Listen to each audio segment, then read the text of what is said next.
Rajeev sir, are you able to hear me? Rajeev sir? But the voice is not coming to us from your end.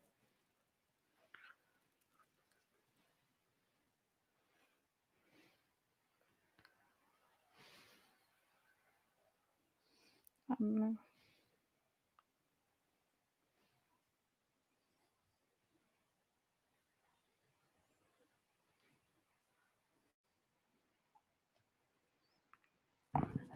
Rajeev sir, voice. Liu, can you please speak? Liu, Liu, please speak.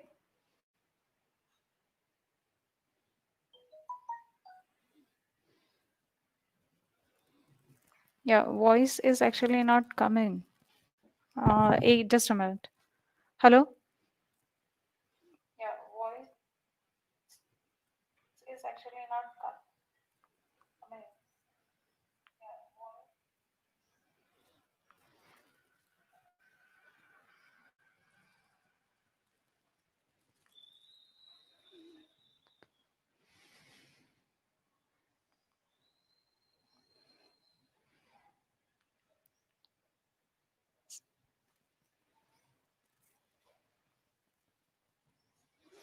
Just a minute.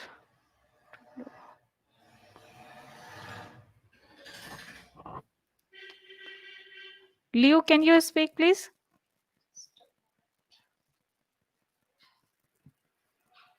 Liu, can you speak, please?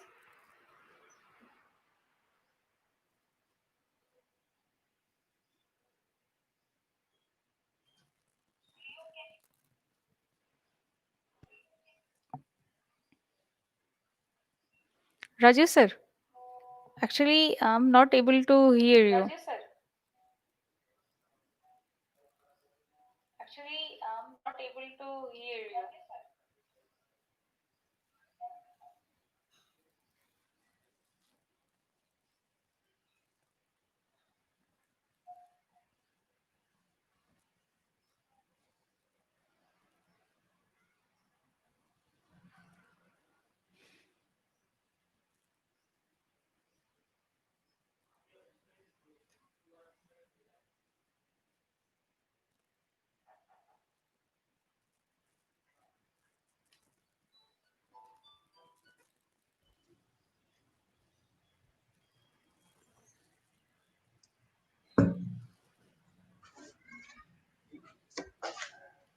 Yeah, Liu, are you able to listen me?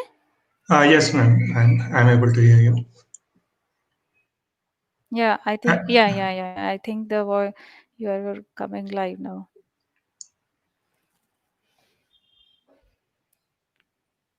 I'll ask. yes, ma'am. I'm able to hear you. Correct, correct.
Rajesh sir, can you please on your mic? Can you please on your mic?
Hello, madam. Yeah, Rajesh sir, I'm Yeah, able to okay. I listen you think now now. it's good. So, Yeah, yep. we are in a line now. We can start Okay. at So 12:30. I'll be here again Thank in you. half an hour. Okay. Yep. See you. Yeah, Okay. Thank you. please.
Hello? Oh my.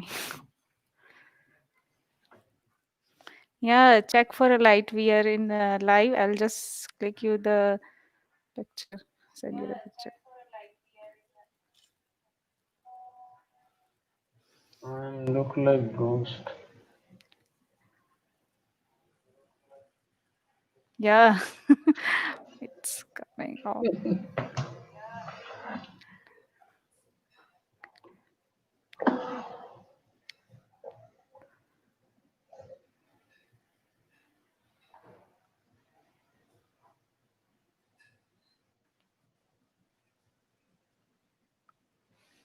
The voice is audible and the screen is also audible, but I think you should check with the picture.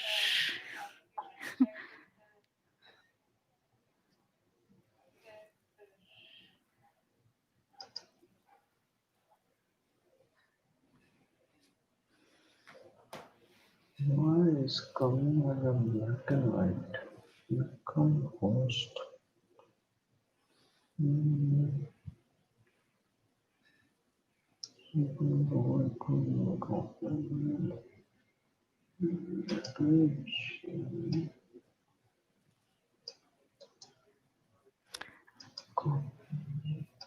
List.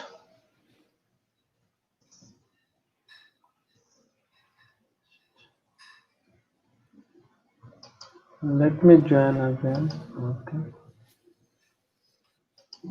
Yeah, sure.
Yeah, I think now it's coming good.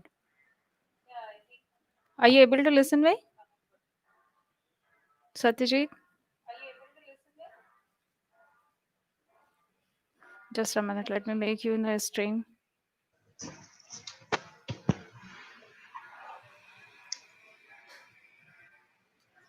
Yeah, are you able to listen me now? Yes, I'm able to hear you. Yeah. So we will start after 10 minutes. Okay? Okay. Fine. 1 second.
Very good morning. Very good morning, all of you. Very warm welcome from Mats University School of Information Technology.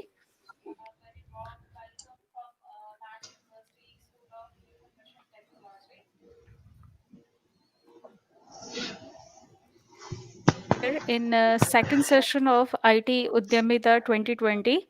The first session we conducted in 25th of August, and Dr. Pawan Agrawal and Mr. Moshin Qureshi enlightened the session tremendously. Today, again, we are gathered here with our international speakers to interact with you and share their experiences. I, Dr. Rita Divanji, HOD Maths School of Information Technology, welcome our Chancellor Sri Gajraj Pagaria ji, our Pro VC Ma'am, Dr. Deepika Dhand, our Director General Sri Priyesh Pagaria ji, our Registrar Sir Sri Gokulananda Pandna ji, all heads of the department, colleagues, students, and participants. It's really honor to be here with you all in IT Uddhyamita second session. I welcome our speakers, Dr. Rajiv Anand Sahuji, Mr. Satyajeet Chanda, and Mr. Yao Sun Liu in this second session of IT Uddhyamita 2020. So I think all our speakers are here. Let me give you the brief of all of them. Dr. Rajiv Anand Sahu received his PhD in cryptography from NIT Allahabad in 2013, and he has work experience of tremendous different academic universities. He worked as an assistant professor in the C.R. Rao Advanced Institute of Mathematics, Statistics, and Computer Science, University of Hyderabad, Campus, India, and post-doctoral research at Computer Science Department of University of Brussels, Belgium. Currently, Dr. Sahu is working as a research scientist at Computer Science Department, University of Luxembourg. He has worked in many security projects sanctioned by the Government of India, including DRDO and by the European Union. Dr. Sahi is also a co-author of a book, Introduction to Cryptography, written for undergraduate students and beginner researchers. Dr. Uh, Sahu has been working in a digital signatures, searchable encryption, and post-quantum cryptography. He has supervised several master's and bachelor students projects in cryptography in India, Belgium, and Luxembourg. He has served as a reviewer by several international journals and conferences. Dr. Sahu is a recipient of the IAPS Young Scientist Award in 2010 in mathematics and many prestigious scholarship and grants, including IEEE, S&P Travel Grant, Qualcomm Grant, and BHM Travel Edge Grant, CRSI Grant to attend the present his research papers abroad. He has more than 2 dozens of published papers and has delivered talks at India and abroad. We welcome you, sir. Next speaker is Mr. Satyajit Chanda from Salesforce. He is working as a Salesforce consultant and has experience of 14 plus years in IT. He works on technology like Salesforce, Java, TIBCO, MuleSoft, etc. He basically works on domain of finance and CRM and working in a Dallas right now. And I'm proudly announced this that he is from Chhattisgarh, Bhilai. So I hope you all must excited to know about how he has planned his journey from Bhilai to USA. And we welcome you, sir, here. Thank you. And Mr. Yosen Liu is a technology specialist in the research and development, and he is working in a blockchain, and he is joined Tianhe Guoyun Technology Limited. He has experience of more than 8 years, and it's privilege of mine to announce that he is one of our alumni, and he made us always proud being a student he now as being an alumni of maths. We welcome you, Liu, here. So I think Rajiv sir or Satyajit sir and Liu sir, please, we have interactive sessions. So I request Satyajit, please, uh, can you, if you can please share your experiences from start from journey from Bhilai to the USA, please. Sure. Hi everyone. First of all, thanks for the Rita Devanji to give me the this session. So I'm very excited for that one. So, and second thing is like here it is the night 2 o'clock. So please stay with me. If suppose I'm get sleep or anything, so don't make any. Uh, just Not to worry, allow not me. to worry. We Yeah. are here. So no problem. So yeah, this is like very excited journey. So let me share my experience from the starting to the till now. So basically, let me give my introduction. I am Satyajit Chanda. I have like 14 plus of IT experience, and then I started my journey from the Bhilai, and then now I am into the US. So I will share my experience, and you just listen, so then you will be like helpful for your future also, like how you can go with that one. So first of all, I started my as a child, I grown up into the Bhilai, and I study my school into the government school. So first thing is like whenever you are into the government school, so it won't be like it will really different from the private school what you are studying.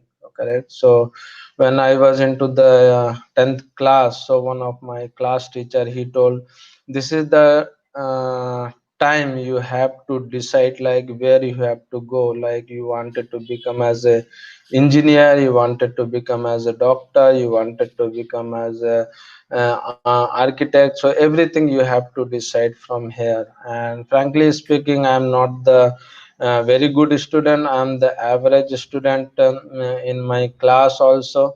But I was always dreaming like I wanted to become as a engineer. Correct. So in that case, like is a 10th is a always is a board class, so we study lot. And but thing is like that time the board exam was very tough that particular year. So in our class there is around 120 student we are into the class. And when the result came, so it was like only the 23 member student has been cleared the exam, so they passed. So luckily I am one of them. So but thing is like if you wanted to get as a science student, you should be as a you should get as a first class division, then only you can get as a science student. But unluckily like I got as a second class.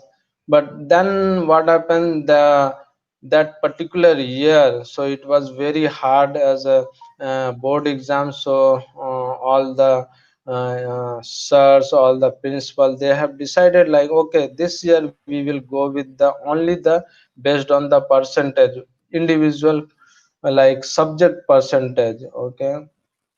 So in maths that year, I remember, if out of 100, if you get 40, only 40, then you will get as a you will move into the science. Okay, you can take as a science. So that time in that case I got the like more than 70 only with the maths. So luckily I got the maths. And then that day I was the very happy, because that is the one step I already crossed. I wanted to take as a science from as a my journey. So I was very happy, and I started and then I was more sincere also. Okay, now I got my favorite subject, and I study. And then class 12th. So after I remember like that is the 1997 when I cleared I was studying the class 12th. And that time I remember like everyone will go to the for the PET exam. All my friends, they study and they wanted to become as an engineer. Okay. So in the class 12th, I also got the very good mark, and I was positioned as a like fifth or sixth. I still remember. So, but thing is like everyone they have chosen like, okay, we'll take the 1 year gap. okay, and they will study into the some of the institute, and they will prepare for the engineering entrance test like IIT, some of them PPT, PET, those things. But luckily or whatever the situation, I could not able to do that because it will take little bit more money on that one. So my parents, they said, okay, you cannot do that, so you go and take the admission into the normal graduation, which is we used to call as a science graduate, correct? So I was very upset that day. Still I remember, okay, all my friends, they are like taking the 1 year gap, and they are trying to do the go with the PET exam, but I could not. So what happened, like, okay, let it be. So I started my graduation day. So it is also into the government college Bhilai 3. So I study like 97 to the 2000. That time I thought, okay, I never be become as an engineer, which is my dream, correct? So one day what happened, there is one more my like relative or some known person. I went to that guy. He was doing the engineering to the NIT Raipur. So I went there and I asked, like, now I am doing the graduation into the math, but my dream was always become an engineer. So but I cannot do. Now I become as a teacher, or I can go with the railway, some other job, or whatever the things we have into the science division. But he gave me one thought, like, oh no, Satyajit, not the only the PET as a engineering. If you have done the graduation, there is another chance, like you can do the MCA. Then I was not knowing what is the MCA, because I know about the other stuff, but I don't know about the MCA. Okay. So they say, he told, like, this is the MCA, and this is the completely as a computer science, and you will be become as an engineer, and that is equivalent to the your computer science engineer, whatever the BE guy will do. Then I was very happy. Oh, I have the another chance also. So then I study, I completed my graduation. Then I talked with my parents, and my mom, she said, okay, you can prepare for the MCA exam. So I just enroll into the Bhilai Nagar, one of the coaching class that is called as a PT. Okay. So I enrolled there. I took 1 year gap and I study. So there is a lot of things, like they will study and all. Then what happened, like they will do the all the exam, so every month or after 3 months or 4 months. So I always get the very less score. So less score, like 60 50 and all. Then there is like another 3 months is remaining for the final exam. Okay. So I was upset, like I'm getting the very less score into the then this PT classes. How I will clear the main exam? So then I was talking with my friend, and he gave me one suggestion, like don't look for the whatever you have doing into the your coaching class, because that is not the final one, correct? You have to clear the final exam. If you study well, last another 3 month or 4 month, now it is remaining, then you can achieve whatever you want. You can clear that one. That particular thought, it came, like it pinged my head. And then I thought, yeah, that is correct. So I study very well into the last 3 or 4 months, and finally I cleared the my MCA exam. But I was thinking, like I will go to the Bhopal or Indore to complete my MCA, and but that is the year, I think Madhya Pradesh and the Chhattisgarh has been divided. So thing is, like if I wanted to go as a MP, so it will be the payment seat, but it's not the free seat. Which So in that case, like I thought, okay, let it be. I can take into the Chhattisgarh only and study. Okay, so it is like one more thing I can share. Like I am from the government school, so it is always as a Hindi medium school, correct? So even though for the BSc also, it is most of the it is the Hindi medium. So once I moved to the MCA, I got selected. So it is into the Sri Sankarachari Engineering College. That time only they started the MCA branches in their Junwani, Bhilai. So it was like completely different atmosphere what I was there, and like it is completely changed, correct? So it is all our English, everything it is the English, and it will be the very difficult as a one language you study and move into the another one. So I took that one as a challenge, and I started.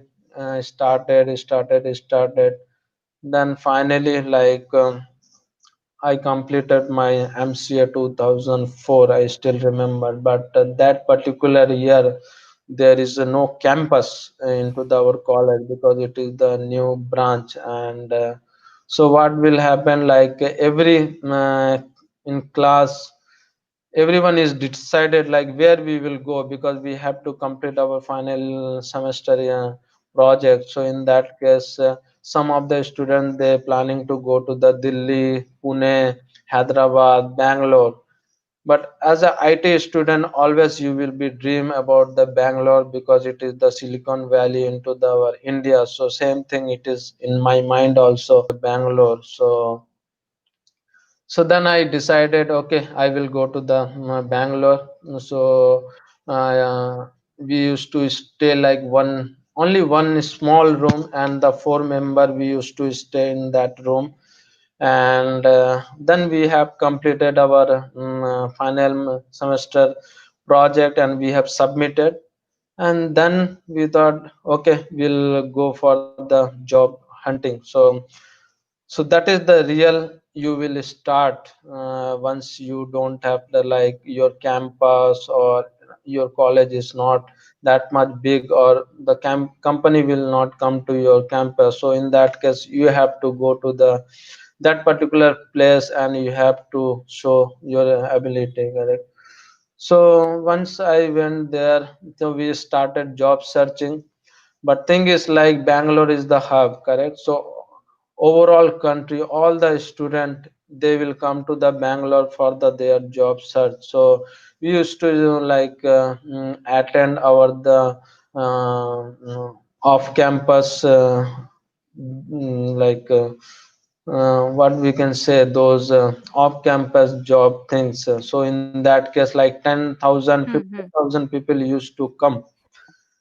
So in that Okay. much crowd, and then I was thinking how I will clear, how I will get the job. There is a 15,000 people who will get the chance to clear the exam, and so many things is there, correct? So I was very scared. So thing is like we started that way, and slowly all my friends they got the job one by one. But luckily I am the person who like behind that one. So because I used to scared also because I fear like how I will get the how I will clear the exam. That fearness always in my heart always. I thought, okay, let it be. I will try to do the more hard work. And what happened like finally like after 6 months or 1 year I got one day. I went to the one of the job campus and clear the all the round. There is a total 6 round happen into the one day.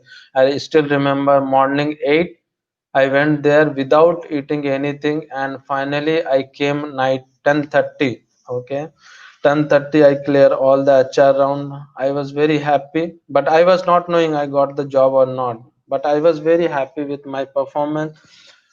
And after like 14 days I got the call from the HR, and they said, okay, you got selected. So that is the one moment, like it will give you the happiness from your heart, like, oh, I got this one, I got the job, and that too into You the finally Bangalore. got the right Yeah, path. that feeling is Yeah. amazing. So I got the three time is like you will be the very happy. One is the when I got the maths science as a Mm. science student 10th class. Second one when I selected into the MCS, the second one, and third one the obviously is my first job. Okay, so another thing is like everyone got like that time is a 5,000, 7,000, 8,000 kind of job because they got the earlier. I was waited for the 1 year and I got Mhm. into the 3 lakh package. Okay, so all my friends so they are telling, oh, in Good. Hindi we Very used good. to call, अरे तूने six मार दिया एकदम छक्का मार दिया. So I was very happy. They also very happy. Mhm. So that is the moment I started. So I started slowly with the my career. So I work into the SL technology. Okay, so there is a 4 years I work. Then I move into the my second company that is called as a Thomson Reuters. So it is into the like product based company. So initially I work into the Java technology where we used to do the I work for the different client. All are like your standard chartered bank, then you have the insurance, the banking, those are the financial domain I work. Then Thomson Reuters, that is completely as a product based company, so I'm not working in for the any of the clients, so I work for the our own product. So while doing that one, so that time the boom with the CRM, so we used to still remember we are using the Siebel, and then our company they have taken the Salesforce as a CRM for their purpose. So that is the one time I got a chance to move from the Java to the Salesforce. So while doing that one, and another thing is like when you are into the IT field, you always have the dream about the abroad, correct? So everyone will have that incentive. Like I wanted to go as a mainly into the US. Same like when you work as a India, you wanted to go as a Bangalore. So same way for the US. But I completed like 10 years into the IT, and in that case, like IT people, they used to like TCS, Thomson Reuters, they will always choose as a like less experienced guy because they have certain limitation or all those stuff. But I already crossed as a 10 years. So finally, I thought, let me instead of waiting for the company to send me into the US, let me try from the my end on itself. So what I did, I just search into the Google how I can place into the how I can go on into the US. So US, the thing is like in US company they have to sponsor your visa, then only you come to the US. So I started searching all the company, and luckily I got one of my friend, he's working into the US, and he told me one of the company. So he told you go with that company, you have to clear all the your interview process, then only they will start your visa process. So I started with that one, and then I clear all the exam, and they finally told, okay, I will give you offer and you can join into the our US company. Then I thought it is the that's it, so I will get the visa and I will go. But US is not that much easy, there is like lot of process it will happen. So thing is like you have to go with the all the visa process. So while entering into the visa process, there is a lot of complicated things. So first of all, I went to the Chennai, and in first itself I it got almost is a rejected my visa. Okay, it is like 95% it is rejected, only the 5% they said like, okay, you can reapply or you can send some of the document. I was very disappointed that day also, and then I was crying. I was into the Chennai, I was crying, oh, how I will do that one. But my mom, my dad, they always encourage me. They said, okay, don't worry, you can try again. So no, no, it will not. So you will try, then only you will success. So what happened in October? It is rejected. Then not October, it is the September or August, and the November is the time. So my father, he was sick, and he expired. So that particular month, so I was like, I completely broken from the my internal heart. I don't want to go also, but I don't know, like the my father, he has given the blessing to me that time, and he expired. Everything all has been done in November, and suddenly I got a mail from the US department. They said like, okay, whatever the document you have submitted, it is all are approved. You just go and submit your passport. I was not knowing what is happened. Suddenly, what is happening? So then I called to the that company who sponsored my visa. They said, okay, you go and submit your passport. So I submitted passport, and within the 7 days, so I got the visa stamp into the passport. I was very happy. Oh, how come I got that one? So but that feeling is very difficult to express that feeling, because after stopping everything, and you are the like average student, you study into the government college, everything you did, and finally you are going to US with your own, not the company is sending you. Clear the interview into the US, and you got that chance, correct? So that is the time. So I fly, and I started here like there is I think 4 or 5 years it is Yeah, and then you completed. started your uh, journey in the USA. 2015. Yeah, So yeah, this how the yeah. this It's thing happened. really inspirational, Satyajit. Yeah, Yeah, it's really inspirational because you worked hard and you're clear with your vision and mission. correct. And one thing I will say that's the blessing of your parents worked there so That that you is, are able to continue your target to achieve, right? So yeah. So, the only question I want to ask you, what do you think is the most important for a person to come into the good career? What is the most important thing you will suggest to the students or all the audiences, because the so people when they are coming from the Hindi medium, if they are joining the MCA, they think that they are not the equivalent, they are not able to go for the good jobs. So what do you suggest, what is most important? so first most important thing is your vision, correct? So if you decided like I wanted to become as an engineer, I wanted to become as a IT field, so always you try with that one, so you will always get the, and there is a success is there. Yeah, there is no deny you will get the lot of challenges, correct? So I can give you one example. When you are into the station, correct, and one train is coming with the local, there is a lot of people, the lot of crowded. You will think, okay, if you stand there into the platform, and you will think how I will enter into the that train, it is more crowded.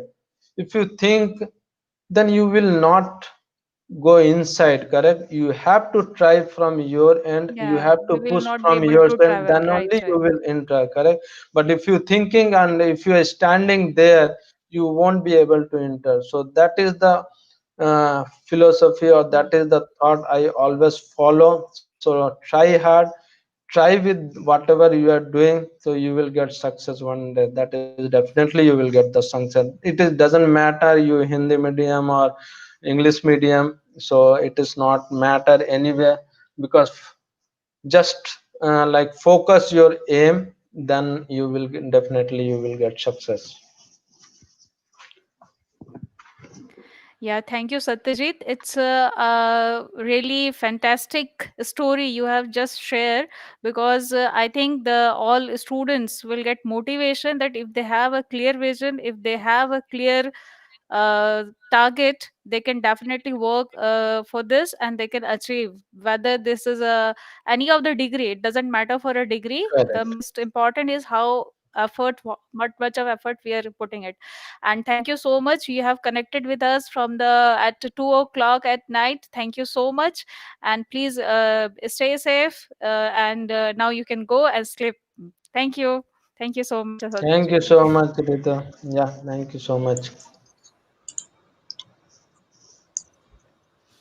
So we have with us our other speakers. So Rajiv sir,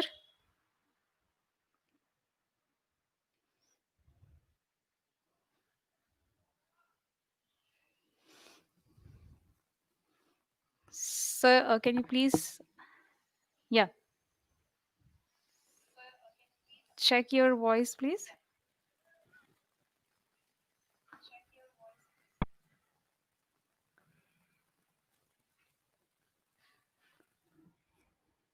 Uh, just a minute, sir. Let me check from here.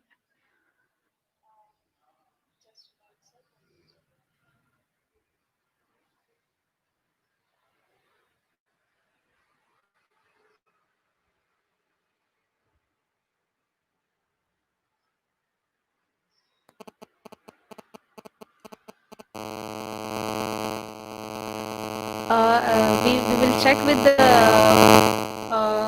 voice of Rajiv sir.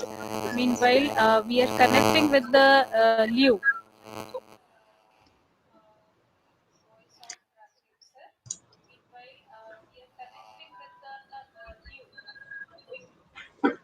Okay. Hi, everyone. Thank you, Rita Yeah, ma'am, please, for having Liu. me here. Am I audible to everyone? Yeah, yeah, yeah. Am I audible? Please continue. Yeah, yeah. Yes, Yes. yes, Liu.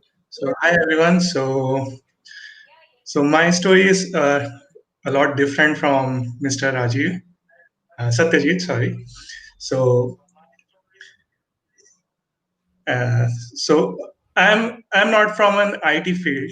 So I'm not like my studies were not from IT field. During my school days, I was actually a science student, biology, and my background, my family is actually from uh, a doctor family. So everyone is actually dentist or either doctor.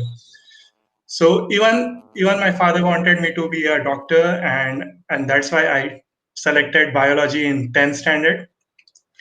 So and I studied biology with IP because I used to like games and all in the computers. So so I studied computers with biology. And after completing 12th, I joined microbiology uh, as my bachelor's degree. So in between, I started feeling that I am not interested in biology, and I wanted to change my field to IT.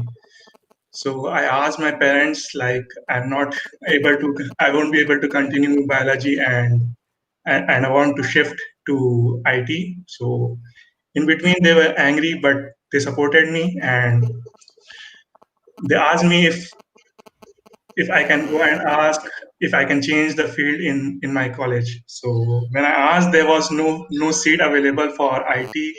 So what I did is go and enroll myself to an private institute, an IIT, as an IT student over there. So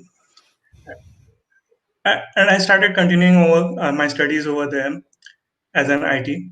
So and I did very well over there in IT field. Like my studies over there in programming, I was very good. So I started studying IT full time over there and I joined distance learning from over there, like BSc IT distance learning, and I completed that distance learning from there.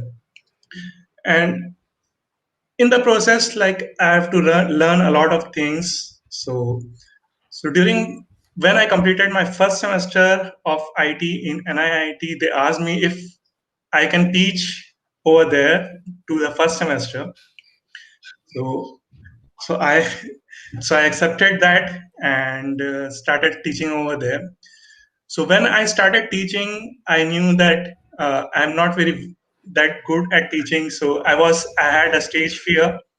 So it was very difficult for me at the beginning, but my parents supported me and told me that just go there and teach, like whatever you understand, go teach, study, and go teach over there.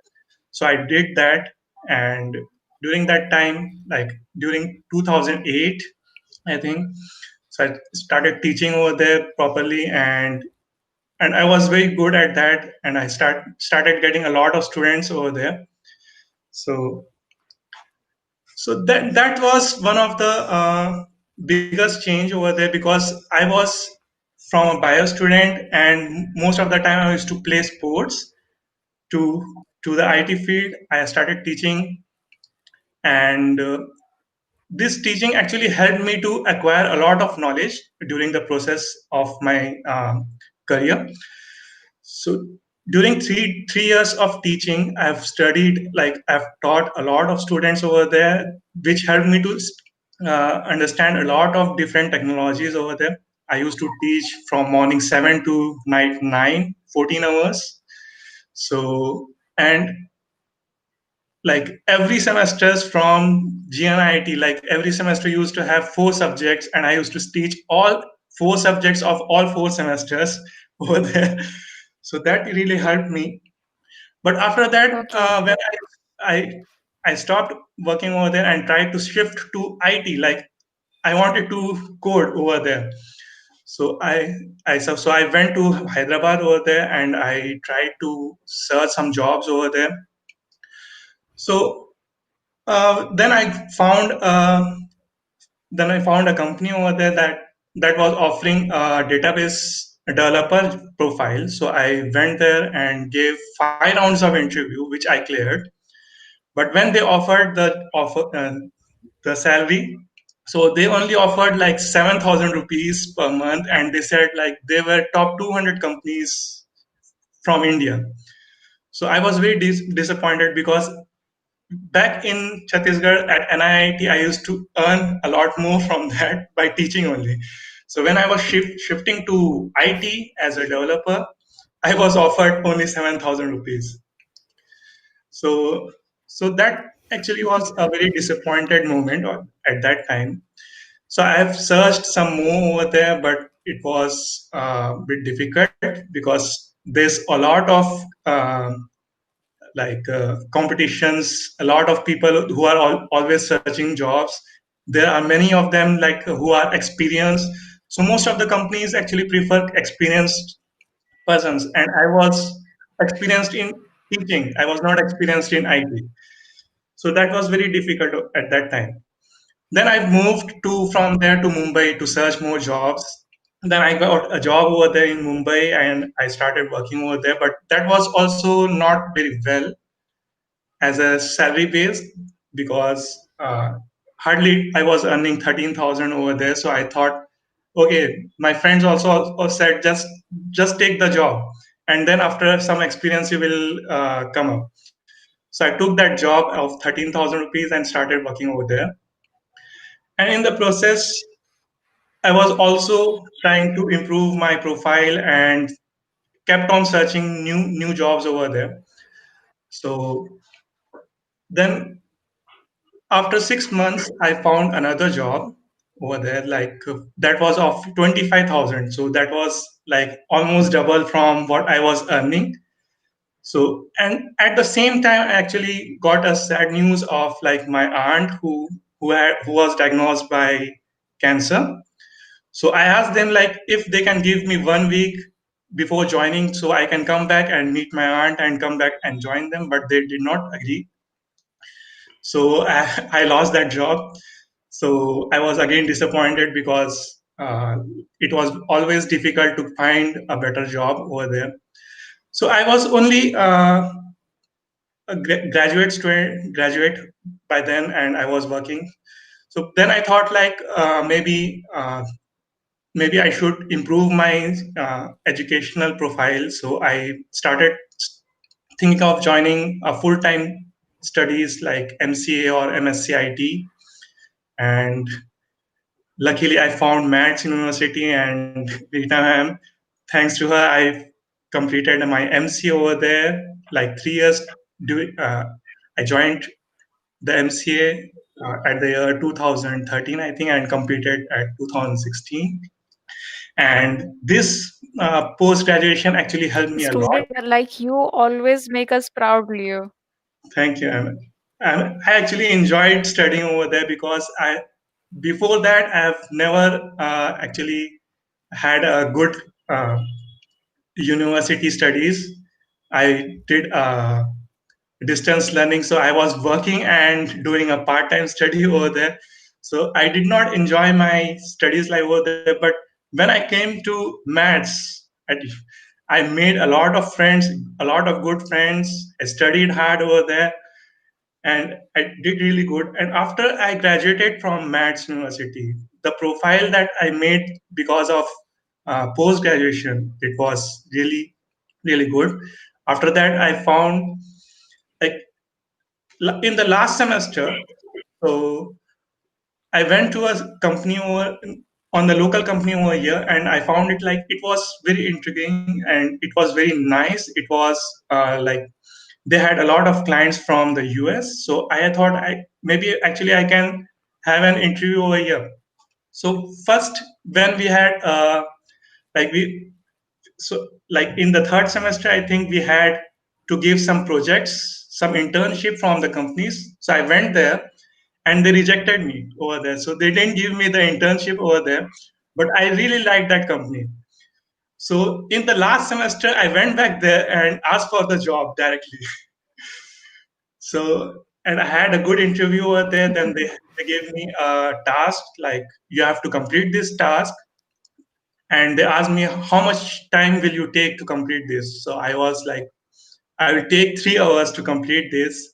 And I really did complete that in 3 hours. And they were saying like, that's incredible because most of the client applicants over there, they take this task to complete like about 1 week.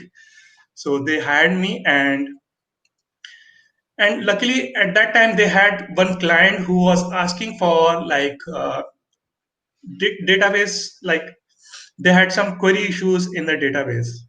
So they actually hired me for 15,000. I said I will take this job because I want experience and I will go there.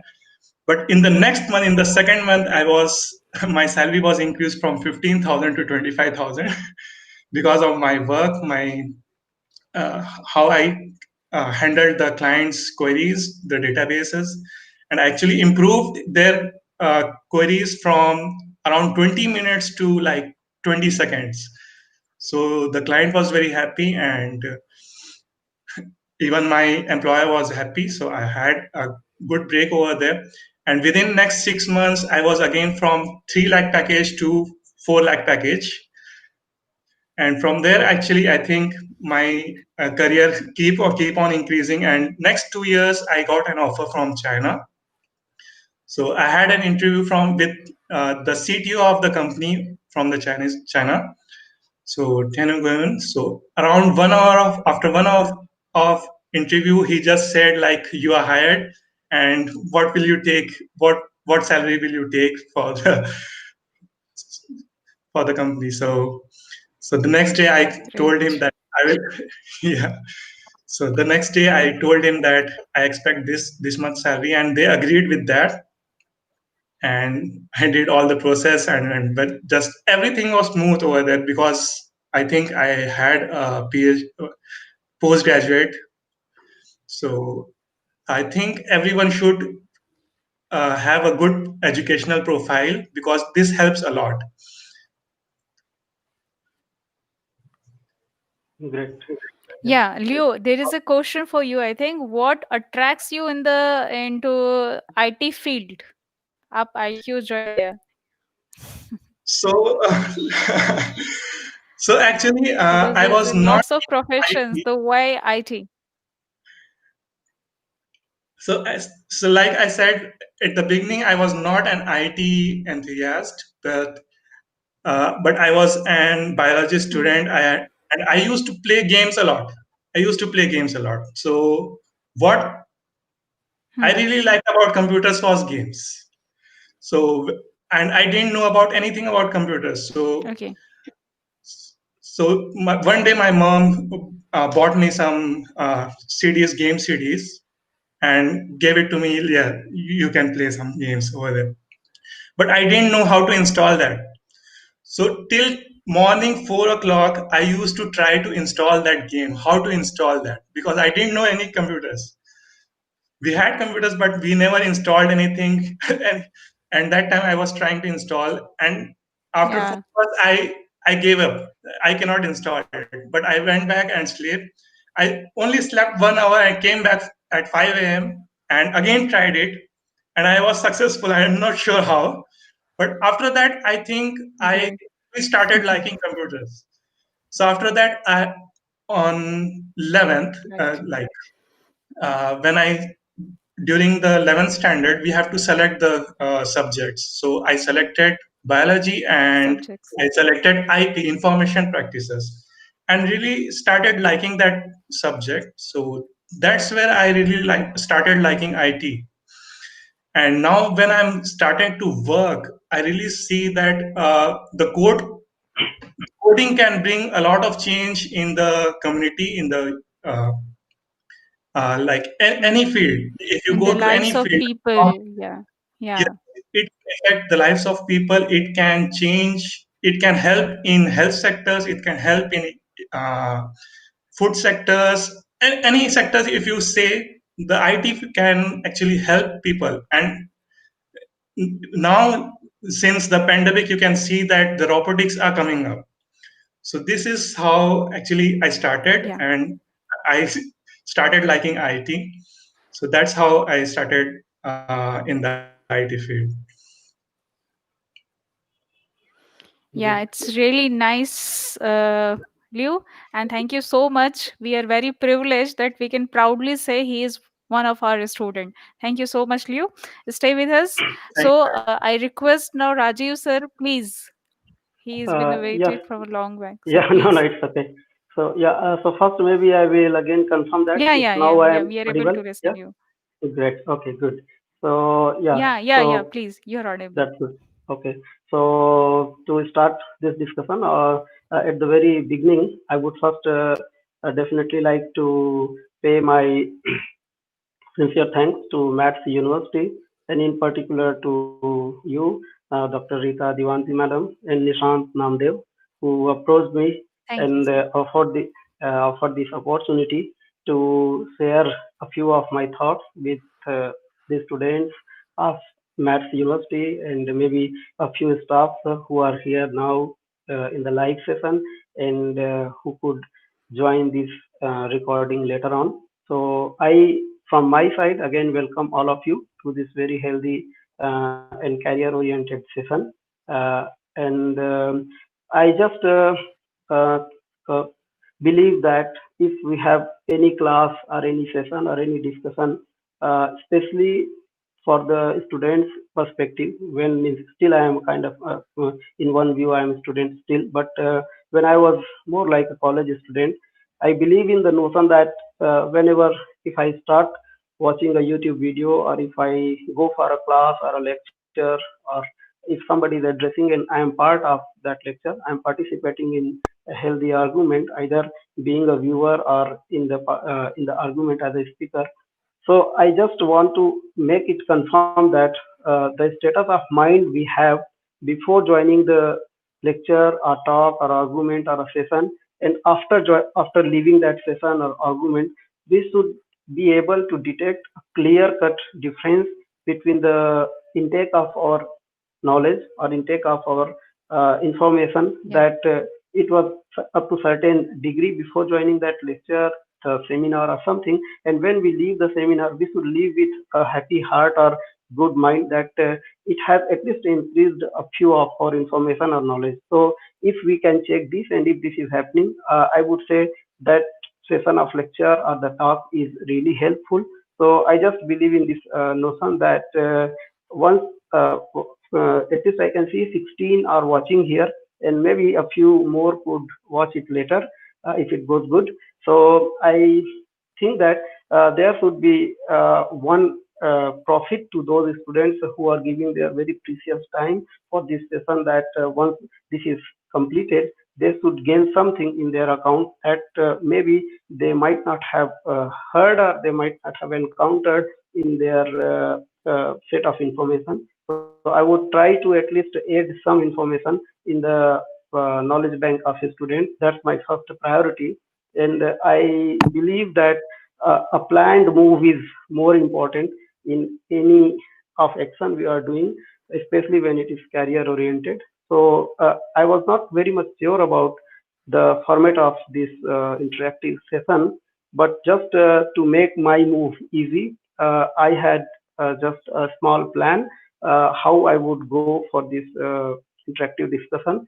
And in my view, I had kind of split this session for my sake of easiness, so that I can track back myself between the discussion if somebody has asked something, or if I have already lost somewhere in some other discussion. So I can track back myself that where I am in the discussion and what I have to cover, what should be the objective of my address in today's session. So let me just chart out those small things. So I have categorized this discussion from my sake, I would say, in four parts. So the very first part, as both of these eminent speakers have initiated, to put up a very brief or small introduction about myself. And as I am asked, or the main objective of this kind of talks are to motivate students by some biopic, some blueprint of your life journey. So I'm not sure that I'm still in a situation that I have achieved very big goals, or my life is so golden journey that people or the candidates or students can really be benefited or learn a lot. So to just fulfill this criteria, I would give my introduction, but I think so that at the end of this talk, the students could really be benefited. I would like to speak at least 2-3 minutes about one of the legend person who has lived in the recent past century, and who have been announced as the best or the great person of the recent past history in the last 100 years, beginning from 1900 to 2000. And I would say that if we are today here, like as Nishant told me, the most of the audience students comes from the computer science background, so they are mostly like in the bachelor of, in their bachelor course to computer science. So I would say the course we are studying, the laptop or the computer we are using, this everything connects us at least from one definite origin. That is a person who is my most favorite legend person in the last uh, century. And in fact, the BBC has announced him after a very heuristic and vast survey, that he has been the greatest person of the last century. He is Alan Turing. So I would like to at least speak a few minutes on him, so that if my life do not inspire students, at least his life would definitely inspire. So that's the idea. And on the third section of my discussion, I would like to at least point out uh, on a very from a very high level view a few outline of the topics, the very topic I am practicing since last around 8-9 years since my PhD. That is more related to information security.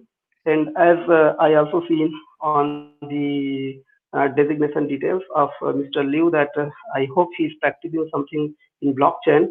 So I won't teach students blockchain today, but I think the students would be benefited at the end of the talk with the very recent uh, useful technology, or the recent trends in computer science research, or the things which could be helpful to their future career. So I would at least like to name some uh, some vocabulary. I would like to make them aware with a few dictionary of the computer science domain, which are now in trends, or which are trending these days, this age. So that's my objective. And at the last of the discussion, if I could get some time, I would just like to put a few uh, domain for the career of all the students who are watching, or who would watch, or who want to pursue nice career in computer science, either for going for their masters or for PhD or some research domain, or maybe in some IT profession. So this is a small shape of or the contents of my discussion, what I had planned, just to make things easy, that we are talking in these different segments. And I don't know how it will go in future, but I think as previous two speakers have started with their introduction, I would just very briefly introduce myself.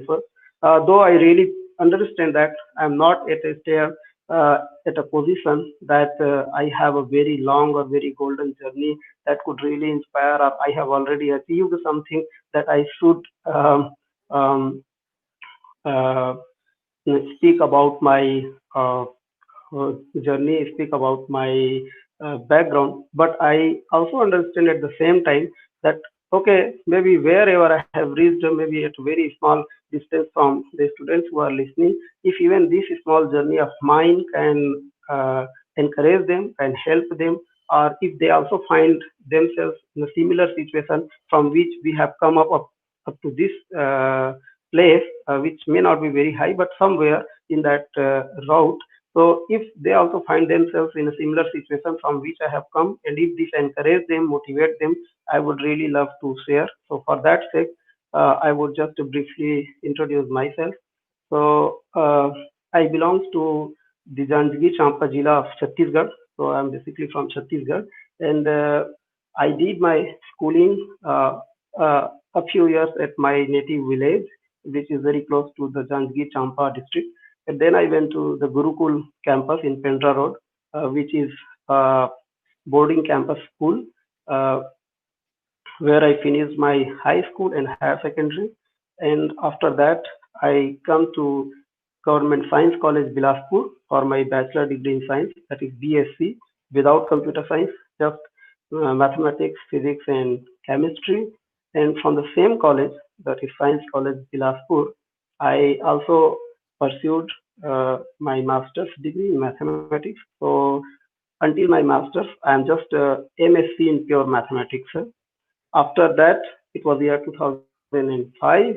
So after completing my master's, I see that there was an advertisement for the part-time teacher at Government Engineering College, Raipur, which is now NIT Raipur. I appeared in the interview and Yeah. fortunately got that position. And I taught there for 3.5 years the applied mathematics, where I met Nishant Namdev, who have been your uh, uh, faculty. So he is a very good friend of mine. Till today. So I met him there, and I taught there for 3.5 years. And then after NIT Raipur, I moved to NIT. In fact, MNNIT, that is Motilal Nehru NIT, Allahabad, to pursue my PhD in cryptography. So from 2009 to 2013, I was in NIT Allahabad to obtain my PhD, and then just after completing my PhD from NIT Allahabad, I came to C.R. Rao Institute of Mathematics, Statistics and Computer Science, which is situated inside the campus of University of Hyderabad. So, which is, I would say, more like an autonomous research institute, which is dedicated to research related to information security and bioinformatics, which could be seen more like as a very practical application of statistics. So, which is named after the very prestigious professor Dr. C.R. Rao, who is now in USA. So the one from the Rao Kramer rule. So I spent 4 amazing years there doing projects sanctioned by very prestigious government organizations, including NTRO and DRDO, where I learned a lot about information security. And then from there, in 2016 December, I moved to ULB, University of Brussels, as a postdoctoral researcher, where I joined a project which is called Cloud in European Union, which is dedicated to the cloud security.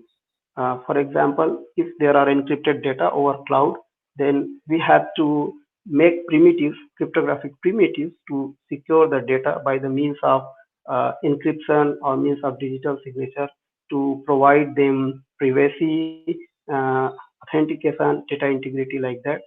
the main uh, the main thing I want to address through this journey is that you see, to the students, I think I just want to chart out the philosophy in this journey is that I started from plain mathematics BSc, then plain mathematics masters, and then I came to NIT Raipur where I taught applied mathematics. So you see the journey, it started from the plain mathematics, then on the next leap it went to the applied mathematics, and from there it went to some cryptographic or information security research, where I came across the computer science department of University of Hyderabad and computer science things, and then I completely switched to the computer science department of University of Brussels, and currently I am again in the computer science department of University of Luxembourg. So I just want to uh, um, uh, uh, uh, tell the students or to make this thing visible that my journey started from a theoretical background, like Liu mentioned that he was more fond of playing sports and started somewhere from things related to biology, but then you see he moved currently towards the blockchain technology, which is more related to the recent trends of information technology, I would say information communication. So the moral to learn in this story or this biography is that maybe sometimes due to different situation, you might have to start from somewhere which may not be the very obvious startup of the things where you want to reach or where you would reach in your future. But if you have a real passion, if you have a real determination, somewhere you can always change your path and you can always join to the goal where you have a dream to reach. And this happens in your life, means knowingly or unknowingly. You see, when it was happening with me that I was switching from pure mathematics to applied mathematics, I had never thought that I will switch to a computer science department. Means if after my MSc, if anybody would ask me to join a computer science department, I would rather a bit scare that how could I, because I have done all the pure mathematics. But you see, life changes and it comes with your its own invitation. It's just on the chance to understand that you have to attain them. You have to understand the call of the life, and you have to Mm. take them. So yeah. So very briefly, Yeah. this is my introduction, I would say, and I don't know how the further session will go, but if I can also speak about 3 4 minutes, maybe 2 to 3 minutes about the man I was. Yeah, please, please. Yeah, Actually, I was. sir, the whole Yeah, session we are arranging for students to get to know about that how the hard work pays for the career, I and see. why we are sharing the stories of all of you, that they should know that always there is a key point, that if you're working for a clear with the vision and mission for a one target, and if you are paying the 100% effort, you will definitely get successful. Please, Yeah, you have it yeah, enough time. You can share. yeah. Okay. So, yeah, I think I'm getting. So is this slide is visible? This page is visible with Alan Turing? Yeah, yeah. No, yeah, actually, we are not able to share your screen, but whatever you Okay. will speak, we are able to listen. Okay, no problem. Okay. So I this if- in fact, again, the main objective of this biopic of Alan Turing is not to tell the story of Alan Turing or to tell everything about him that I can't do here, of course. But the only thing is that I'm not sure how much of the students are aware of his life history or about his life. But if maybe if maybe a few of the students won't be aware of his life or this personality, after this talk at least I'm giving them uh, the idea that what to google or whom to google or about whom they have to they must know, they should be knowing, because if they are doing something in computer science. So Alan Turing is actually an English mathematician and scientist. So the story happened somewhere around 1935 and 1939, somewhere between 1935 to 1940, which you could see also the time of the Second World War. So as we all know that there was an Enigma challenge, which is a cipher machine, which was made by Germany and shared with Italy. And with the help of those machines, the Germans were coordinating the points of their target by which the world war started. And then to the rest of the world or to the other group, it was a challenge to understand that which are the coordinates of their uh, attacks or their target. So and it was very hard to break that machine. So from there, all these stories of information security or cryptography, we can say, had started in a modern sense, though it's very old philosophy, but in modern sense, all the practices started from this World War II. So the problem with Enigma was that there are 158 million solutions of this machine. So there are like keywords like English alphabet, and when you make the permutation, combination, or all the possible passwords out of that machine, that will be around 158 million. So in 1 million, there are usually 6 zeros. So you say 158 and 18 zeros after that solutions, and you have to get the one solution out of these much number at a certain amount of time. For example, in 4 hours or in 10 hours, which is very hard. If you start doing this on pen and paper, this is really not possible. So Alan Turing, having mind in the concept of the analytical engine of Charles Babbage, to whom we usually refer as the father of computer, but he actually made more like an analytical engine, which can be considered as a blueprint of computer. But if we, if you go through the life history of Alan Turing and his work of the machine he made during the World War II to uh, uh, decode the Enigma machine or to break the Enigma machine, the Turing machine he made, that is the actual blueprint of the modern computer. And from there, a new theory of computer science is started. So in that sense, I would say he is the father of modern computer and also the computer science. That's why I told that at least all of us who are somewhere related to computer or computer science should be knowing about him. And a very important thing, as I also mentioned, that in the last years, the BBC, British Broadcast Company, it has organized a widespread survey and took opinion around the world to announce the greatest personality in the last century.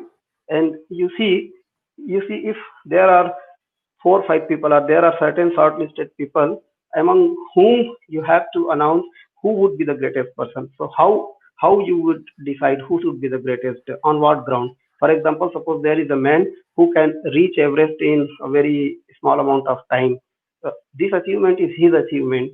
There is a man who play some sport very well. He has won, for example, 10 Olympic gold medal or whatever. That's also his achievement. So if you have person like this, so how you will select who is the greatest person? So I think in that sense, we always see that is there any person or who is the person who have contributed in the betterment of the society or who have saved the life of millions of people who only did not do for himself or who just did not Right. win the medals or these things. So this is Hmm. important thing.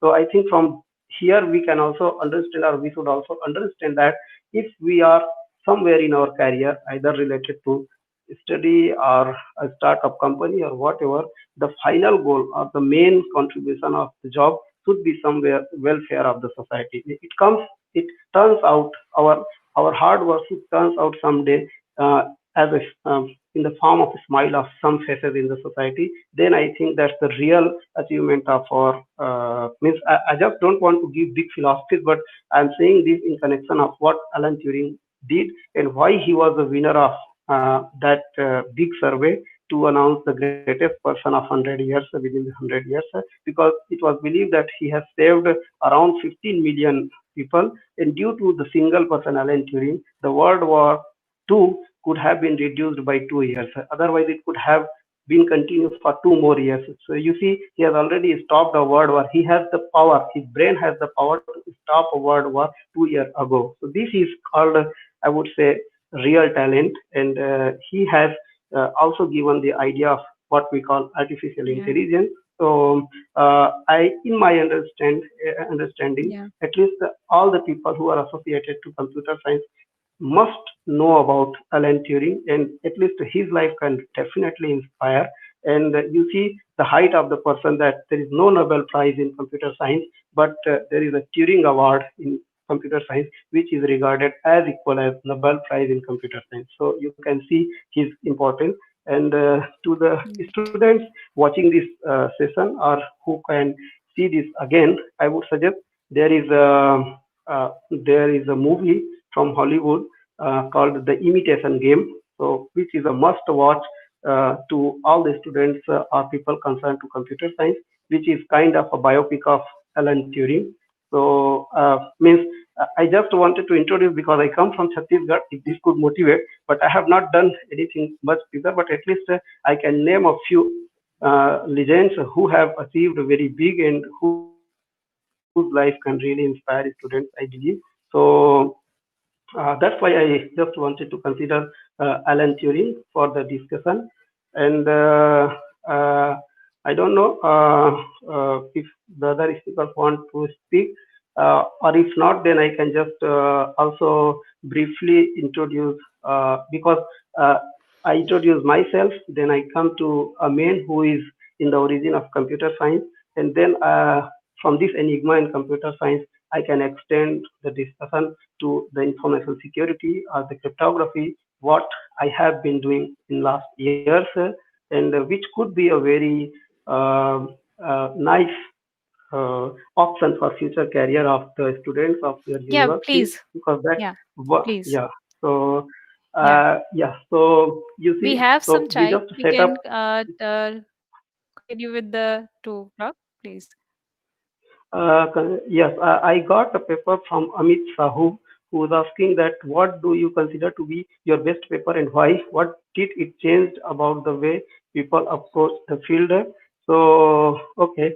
So, what do you consider to be your best paper and why? So, you see, so this is a very paradox question, I would say. So, if somebody asks the best thing of someone, the simple thing is that it is yet to come. So, because I am still writing papers, but if you ask me to the papers which are already published till now, so I would say there are very recent papers in 2018 and 19 where we have done some work on homomorphic encryption and something called zero knowledge proof, and we have proposed a new zero knowledge proof approach for some special kind of encryptions. They are attribute based encryption and homomorphic encryption.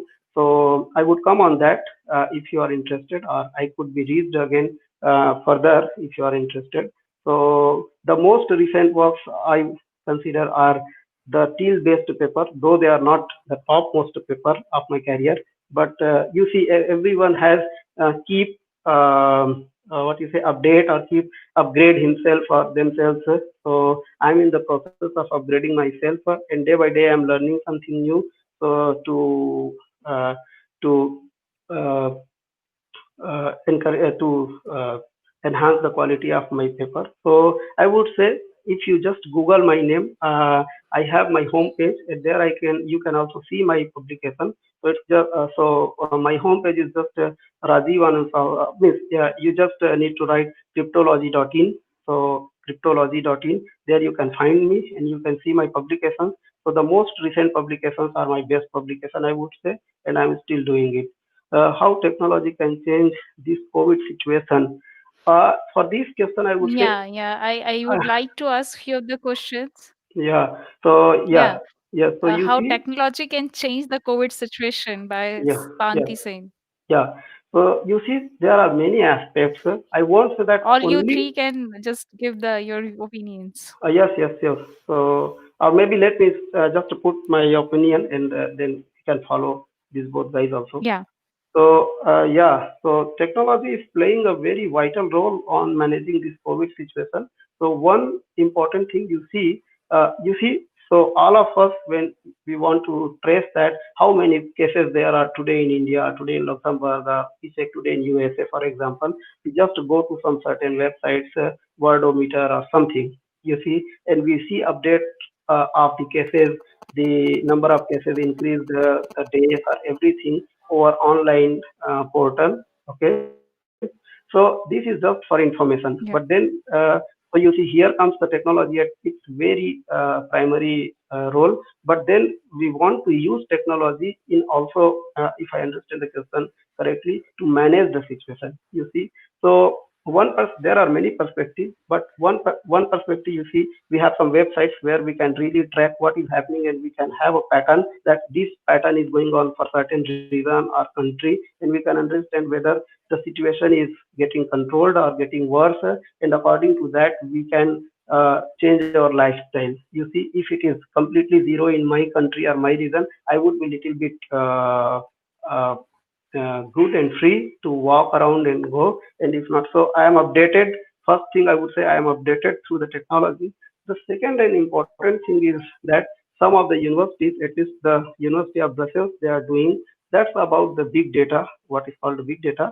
So you see, we have these cases, number of cases being increased on daily basis at certain region or country, and we have data of all these cases that how many have got infected until what severeness, like from the primary stage to the very critical stage. And if we have a set of this big data on those things, we can really find pattern on how it is going in our country. And we have seen lots of statistics, lots of mappings which comes from the previous data. So if we don't have this big data amount on the spread of these things, we cannot really map it, and we cannot really predict for coming future. You see, so these are, and then we have also heard about this tracing technology, the Google tracing technology. You see, so which uh, uh, which have these tracking apps, which can means you can install those apps in your mobile phone,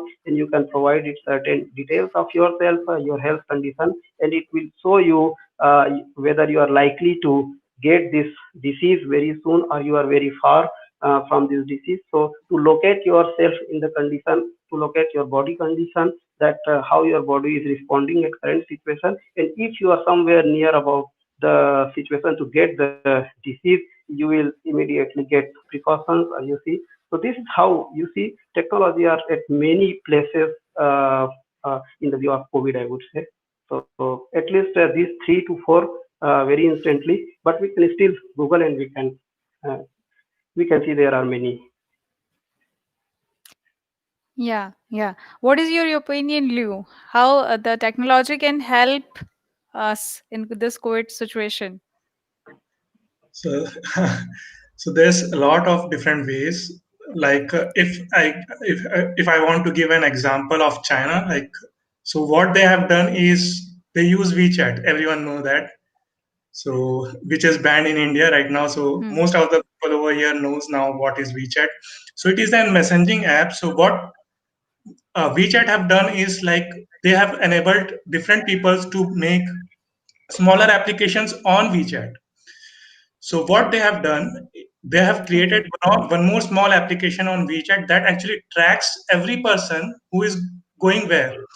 So in the situation of COVID, so one of the main reason of spreading of COVID is like every people is moving around, and which person is actually infected by the virus.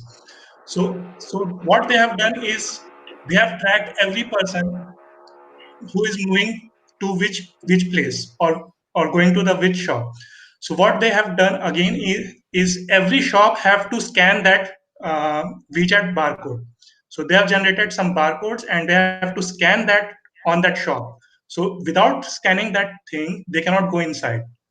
So like this, every person is actually tracked, like which person is going where, and if he is infected, and at that during time, if there are more people over there, so all those people are actually informed that you have been in contact with a COVID infected person. So this is another one way, like which can help us track where the viruses are moving. So IT actually helps a lot. So we just have to be innovative in our ideas and how much information. Again, there is a privacy issue and how much information we want to share with other people. So again a different thing. Yeah.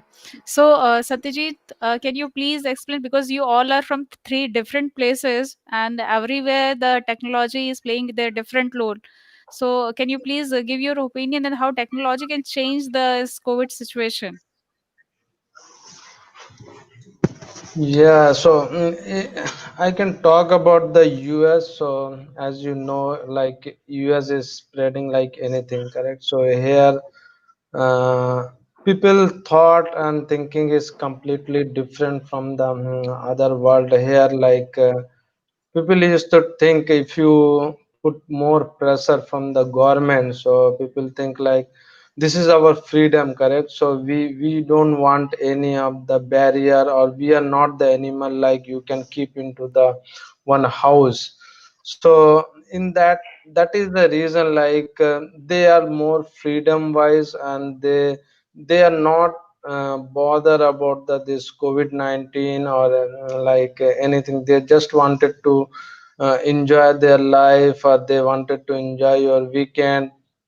So that is the reason, like here, even though like there is a lot of apps or a lot of things from the different company, because all the major IT from the US, correct? So they already created some of the app, but no one is following those apps whatever the US telling, correct? In the China, I also heard that one, like they have the app, this will always measure, like it will have the all the button green, yellow, red, correct? If you are healthy, it will be always show as a green, and any of the shop or any of the place if you enter, they will just scan that bar, and if you are green, then only you can enter, correct?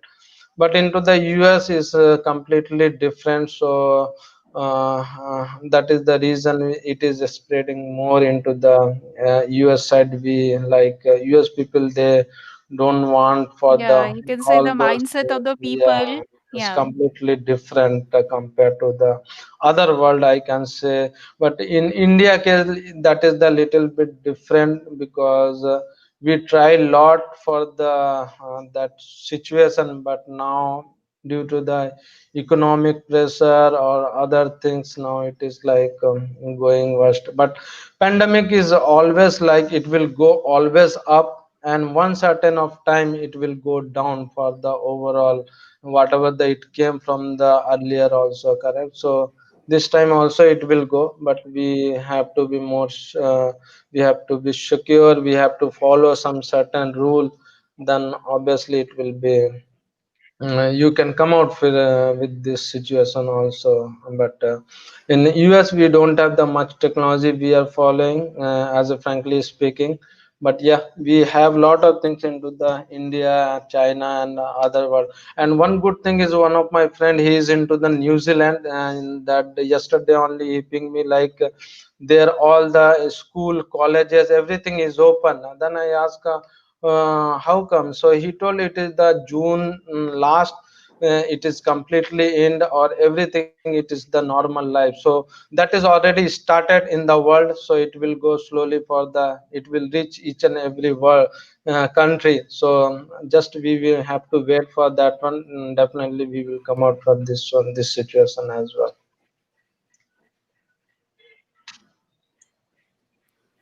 So there is another question: what steps we must follow to for a safer use of this technology by being getting frauded by anybody? Rajiv sir, if you can please answer. Oh, yes. So, yeah.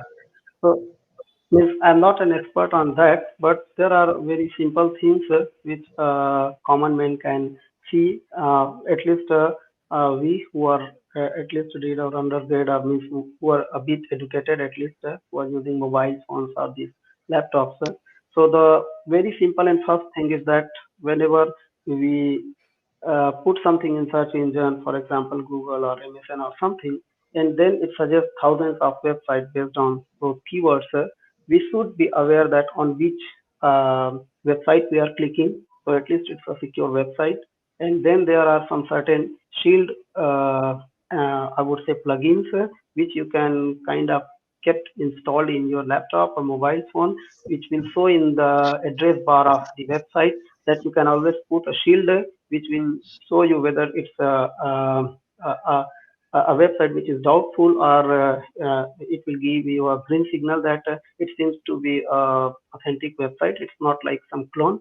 And you see, if you see, you always try to open the website which have the secure extension like this HTTPS, and not just HTTP, not just www. So these are the very simple things. But then for mobile phones, the very simple practices are just to keep changing your passwords with very different setups. Keep switching off your mobile phones, or keep disconnecting your internet connection time to time, at least once or twice in a day, so that there is no continue um, uh, continue access to your mobile phone if somebody is doing some cloning or something. So just you make sure that you are disconnecting your mobile phone from the internet connection time to time, at least for the night time when you are sleeping, means when you are not able to see any notification or anything which is happening to your mobile phone. And then of course do not click on any link which just looks suspicious at a glance, or which does not have a very valid extension.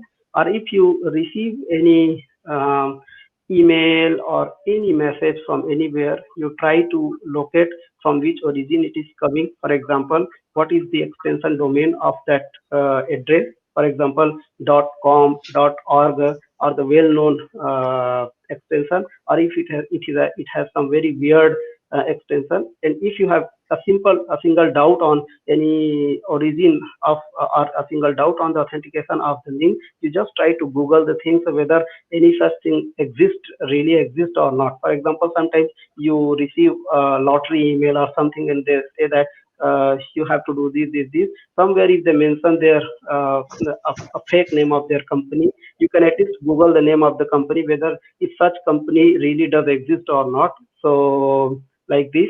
And of course, to just keep on your brain working, and do not stop your brain if you receive any call or any SMS, because we are all educated people. There is nothing called free lunch in the life. Okay, so nobody is there to give you free lunch. So if anybody offer you very big money on the basis of no input from your side, that's completely scam.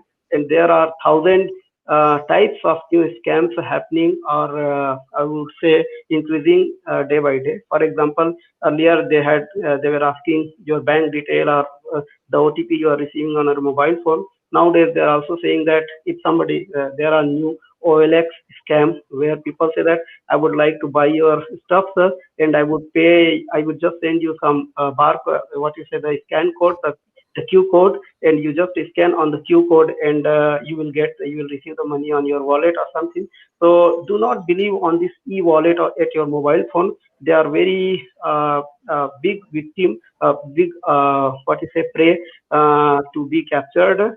And through this scan or the simple tricks, they can actually scan all your bank account. I would say don't if you have if you possess a phone, uh, don't means we want to make our transaction very easy and very smooth. But if you have a bank account, especially the information related to your financial stuff in your mobile phone, you keep trying visiting them, keep changing your password, try to avoid the use of these banking apps. In means the more of the banking apps, there are so many shortcut apps by which you can just access your bank on one click.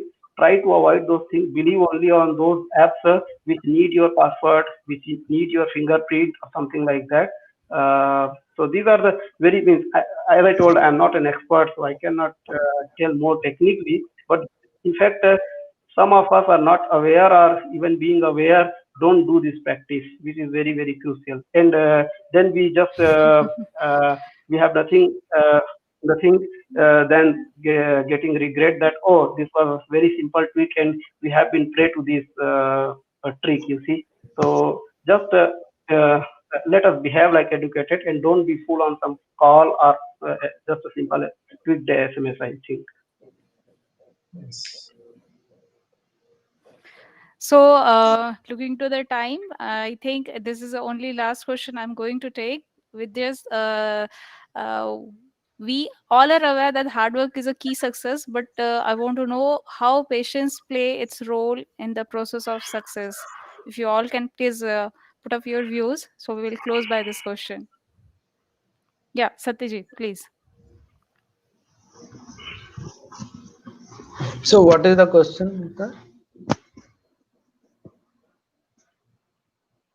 We all are the hard work is a key success, but I want to know how patience play role in the process of success. Yeah. So patience is the like it's an important things, correct? So every situation, so sometime what we are thinking it will go that way, sometime it will go to the different way, correct? And if you have the patience and if you are focused in your dream, like whatever you wanted to achieve, so definitely you will get that one.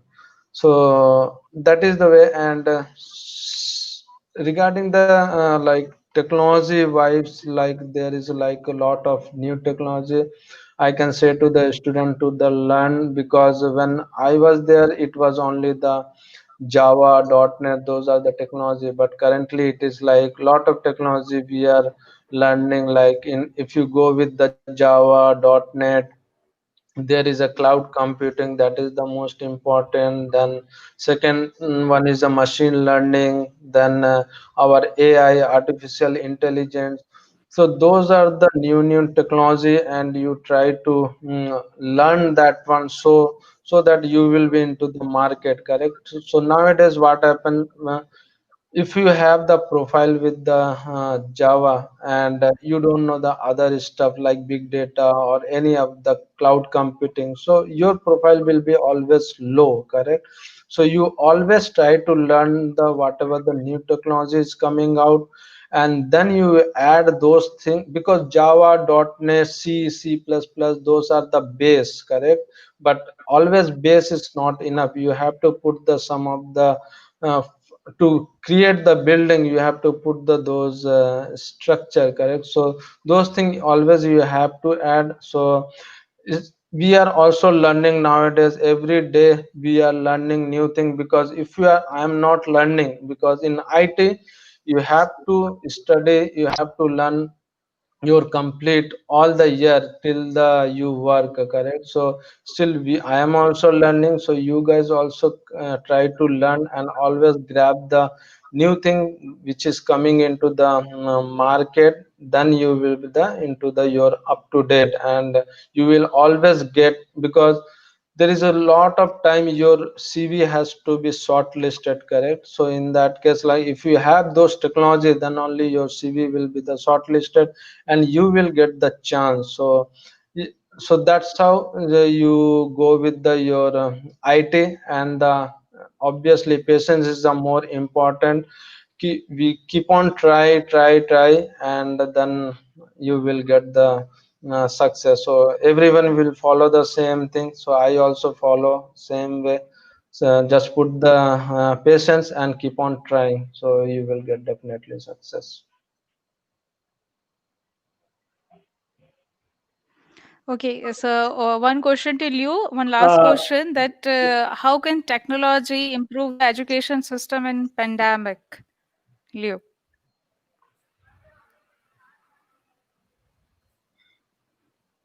Okay, how do can you think technology that can technology improve? can change or do something improvement in this education? Well, Yeah, yes. improve the During this education pandemic, system in I the think pandemic.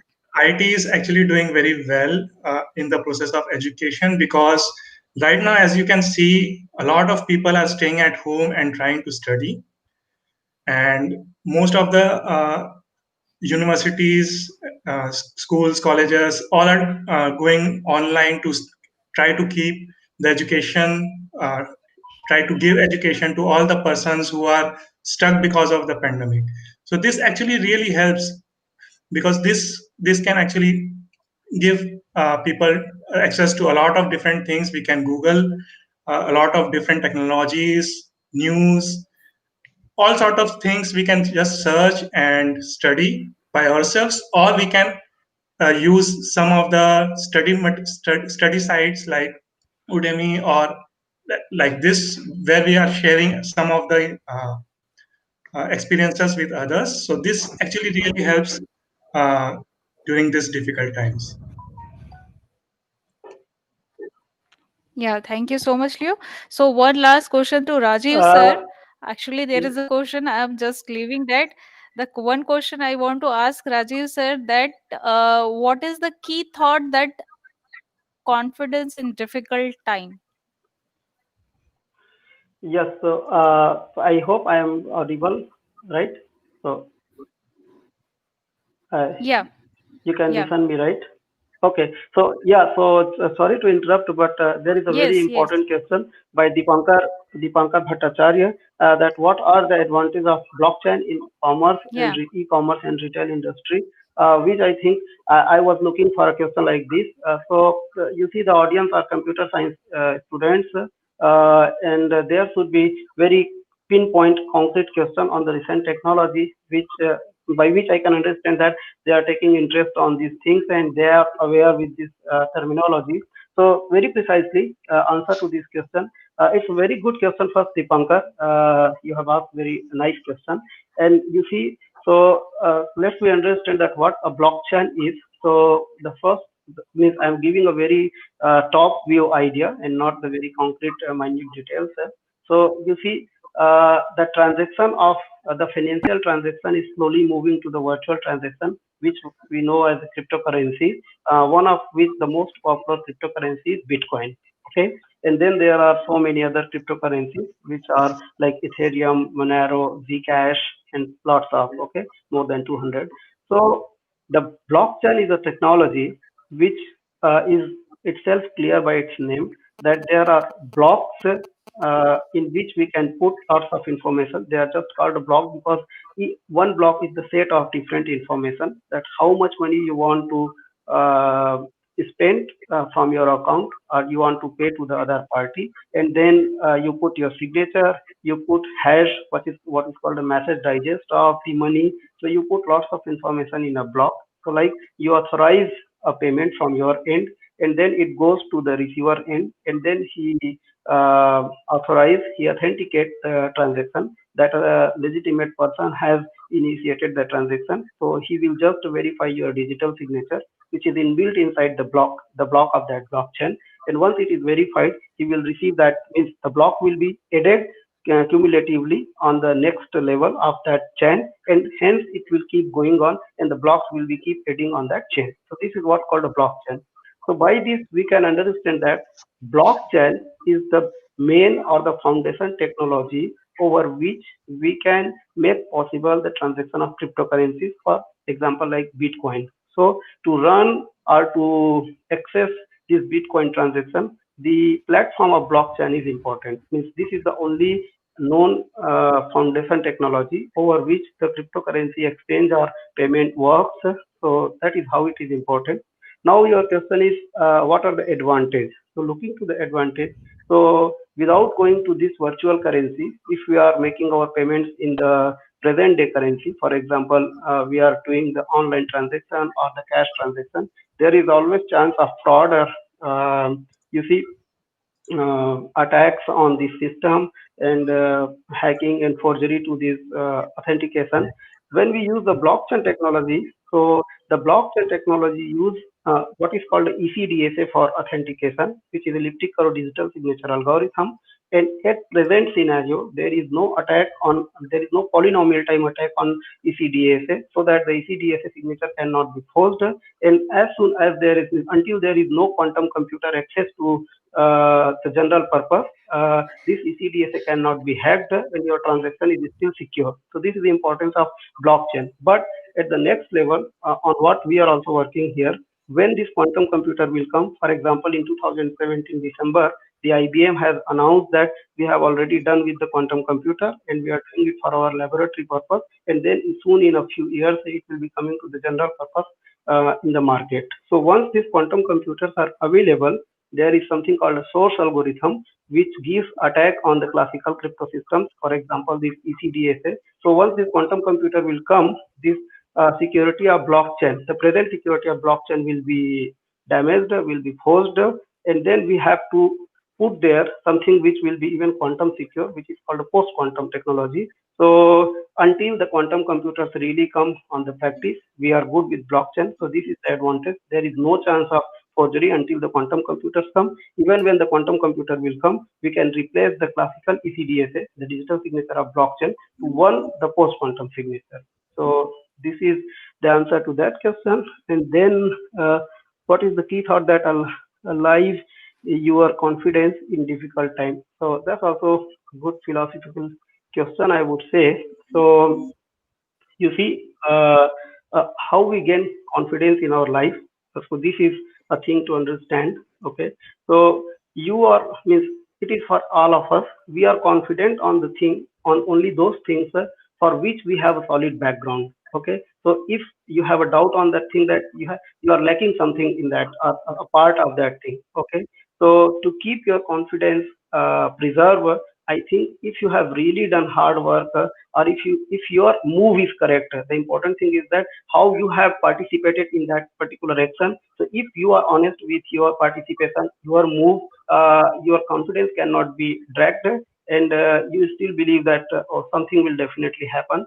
So I think the person who has made his input is the only person who knows that how much honest he has with his participation to that action. It may be your career goal, means you have appeared in some examination, and then whether you are confident on securing some position in that examination, you only can access that how much correct answer you have provided to the examination. And if you know that you have done it honestly, your confidence cannot be dragged, I think. So just the key answer, the one sentence answer is uh, the the the notion, to the idea to overcome the confidence is to believe yourself, and if your move is correct, nobody can drag you to be confident.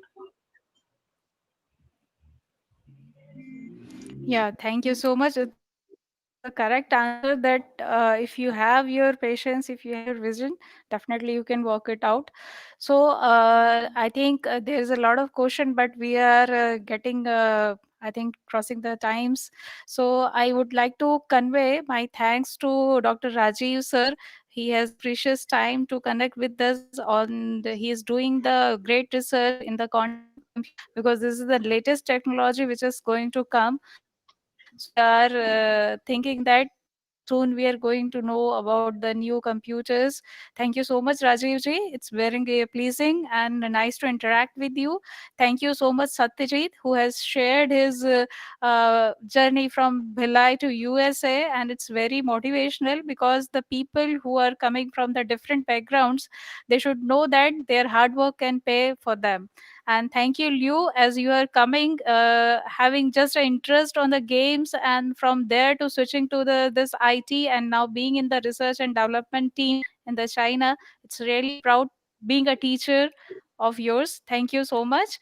And I also convey my thanks to all our management, our chancellor Sri Gajaj Pagaria ji, our Pro VC ma'am Dr. Deepika Dhan, our Director General Sri Priyesh Pagaria ji, Registrar Sri Gokulananda Panda ji, are all heads of the department, and audiences who are connected with us, my students and teachers who supported us to make this event possible, and all my eminent speakers who are right now with us. Thank you so much for sparing your precious time. And this is the second session, and we Thank will be you. again live to have with some motivational speech of Mr. Prabhat Malik, ISA of this Chhattisgarh C, and Chief Operating Officer in 36 chips. So be stay tuned with us, and thank you so much, my all of the guests. Thank you so much. Thank Thank you you. Thank so you. much. Thank you. Thank you for having us. Yep.